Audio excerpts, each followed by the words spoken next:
Well, Staxx, I'm your host, Bill Staxx, and today I got Torrey Bonanno. My grandfather, one time my cousin and I came into town, and I was going to school at University of Arizona in Tucson at the time, and I went to my house first, and then we went and worked out, and then we got cleaned up, and then we went and saw Grandpa, and he was so pissed that we didn't go to him first. He goes, "When you come into town, you acknowledge, the first thing you do." So, from then on, whenever I came to town, I always went to Grandpa's first. But now, as I'm older, of course, I didn't, impart that wisdom on my children, but I still expect, they don't come to see me first. I still take it as an insult. That right? family thing is really important. It was I know always it's my fault for not, I didn't raise them that way. But yet I still kind of expect it, right? So it's kind of weird because like, well, yeah, you should know that. And then I think back how I learned. I didn't know it when I was, a teenager, but I learned it, As far as you say for names, and that's the weird thing. And people are always asking me about,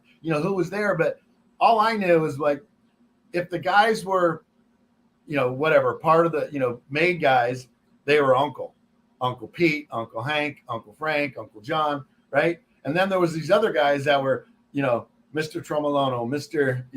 Borghese, so there was a difference how they introduced him, whether if they said Uncle, he was one of the guys. If it was Mr., he was just, a friend. Yeah. And so usually during the early part of the day, like maybe 10 o'clock to noon, there would be, the uncles coming over to see Grandpa just for a few minutes and leaving. And then in the afternoon, they would have usually, local people, husband and wife would come over with cake and coffee.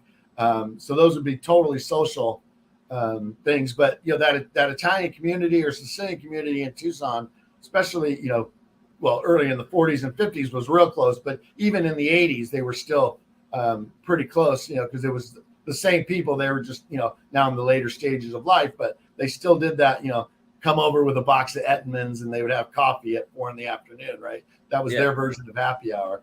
The Deacons who were like, they used to come over, they were friends, but then when he became senator, they wanted to distance themselves. But prior to that, they were all part of a small, close-knit Italian Sicilian community in Tucson. So did people come to your grandfather for like help with problems in the neighborhood? And then there was absolutely. Then there was those people that just came, randomly, because his house would be on the news and they would announce, back then they were, they would say at 255 Sierra Vista Drive, and then people would show up, right? And the crazies, he would, I remember him, he didn't confront people. He would talk to them, especially the crazies, because you can pretty much identify the crazies, right? And he seemed to be nicer to the crazies than he was to just the random fans, that would come over wanting to autograph. He would usually just chase them away. But the crazy people, he kind of, took them under his wing and, gave him some money and had one of his guys pick him up and drive him somewhere. Wow. And then there was always the, seemed like it was a constant, either FBI guys or somebody from the court, the attorney general's office, or the local police were always seemed to be coming by for one reason or another. Mostly like trying to infiltrate, right? Like sending different. The police would come by whenever they needed money because they know he was always donating to their police. They used to have policeman balls and they would raise money with raffles, and he was always good for money. So he had a lot of friends in the Tucson PD that were just local guys, right? So, and you could tell those visits were different. And then like the FBI would have cars parked out there. They'd be, Crown Vics or whatever, just total. You could tell it's a government car, and there'd be a guy sitting out there. And, even there'd been times where I remember my mom sending out sandwiches because that guy's been sitting there all day. Go bring him a sandwich, So, and what was your father's attitude towards these guys? Oh yeah, my father had, Grandpa was, I think, a little more tolerant. Yeah, my dad would, he would chase him away, and he would usually have something to say. He never did anything embarrassing or, attack anybody or, verbally abuse somebody. But, he was kind of a big dude. And when he told somebody to leave, they usually left without much argument. But yeah, dad had much less patience than Grandpa did for sure. when it came to that kind of stuff. So Yeah, were they like the same kind of person, or were they a lot different in personalities? yeah, I mean, they were in personality, they were different, but Dad was raised, by Grandpa, and he that code, that way of life was just embedded in him, and he definitely put his brothers and his the guys before anything else, right? He was fully, my dad was fully committed to my grandfather. He was fully committed to the family. When I said family in that sense, I mean, the guys, The capital right, B, the right? capital F, The right. capital F. Yeah, yeah. You want to Um, explain that to the people, because oh, I don't know if they understand. right. Like, That's there's from our two. previous discussion, Yeah, right? But yeah.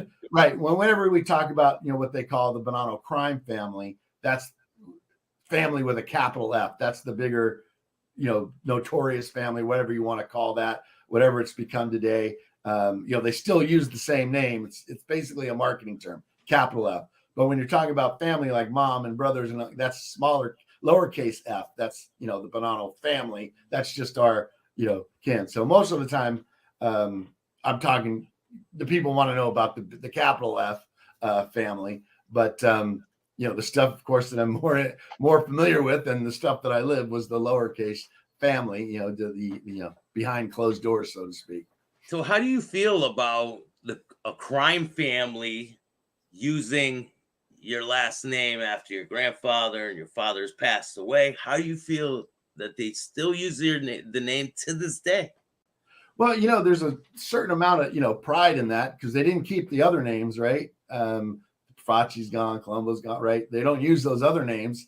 Well, They do. Colombo's still there. Yeah, Colombo. That's true. I take that back. So Colombo crime um, family's still kicking. They were indicted not too long ago. A bunch of I was going indictments to say just came just down. yesterday I saw. Yep. So that's right. So that's kind of a source of pride, I guess. That they're still using the name, and then I wish I could figure out how to get royalties, on it. Right? It's like it's got to be a way to cash in on this, because it is our name and you're using it. So I should get some royalties for it, right? At least that's the way I see it. I mean, I hear that they have lawyers and everything, the crime family. Yeah, I mean, there's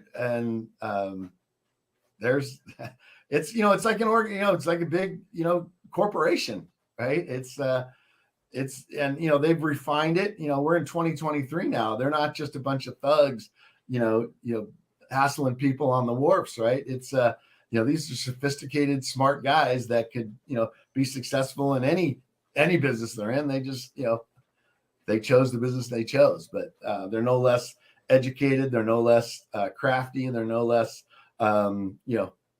motivated. Yeah. Is there any stories your grandfather or your father told you that you could tell us? Like I said, with my grandfather, I always had a kind of an arm's length, relationship with him, because any time that he talked to me or any of my, cousins or my brothers and sisters, he wanted to impart knowledge some way, right? Because he thought, we were all lacking, because, here we are, I was in college, and, I didn't know how to navigate by the stars. I didn't know all the constellations. I couldn't quote the Odyssey. I couldn't speak, any language but, English, and I was taking Spanish in college, and I was, barely able to say my name. Right. So, he was very disappointed in the American education system.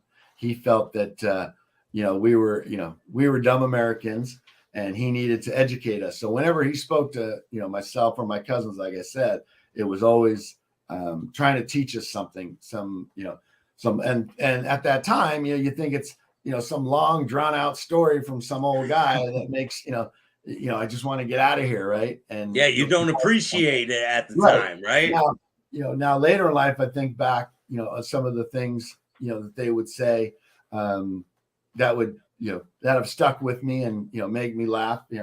Like just the other day, I'm very bad about locking the doors, right? Just because it's in my head, because when I was a kid, my mom used to lock all the doors and windows on the house. And, one day Dad was there and she was locking up, and she goes, "Ro, what are you afraid of?" I mean, you afraid of the bad guys? We are the bad guys, right? So, um, that just changed my whole outlook on things. And to this day, it's like I still have that in my mind. Like, it's like, who's going to come? I mean, really? I mean, why even bother locking the door? Because especially when I'm home, right? Because they come into your house, they got a major problem. Right. And I'm the kind of guy that, kind of lives for that. I'm welcome. I wish somebody would do that, right? Yeah. So, wrong house, dude. But anyway, there's things like that. And then, like I said, mom's sending me out to, when we lived in California back in the 70s, dad was having problems with the IRS. And once, when grandpa left in 68, he left New York, right? And then we moved to California. So all through the 70s, the IRS, all of them, the attorney general's off, they were all after dad. And they would have their IRS agent, Mr. Summers, sitting out front, and he would just be parked in a car waiting, for dad to come home. He would ask us, hey, do you know where your dad is? When your dad's coming home, and so, we didn't know. No, Mr. Summers, we didn't know. What was your dad doing for work at that time? What did my dad ever do for work?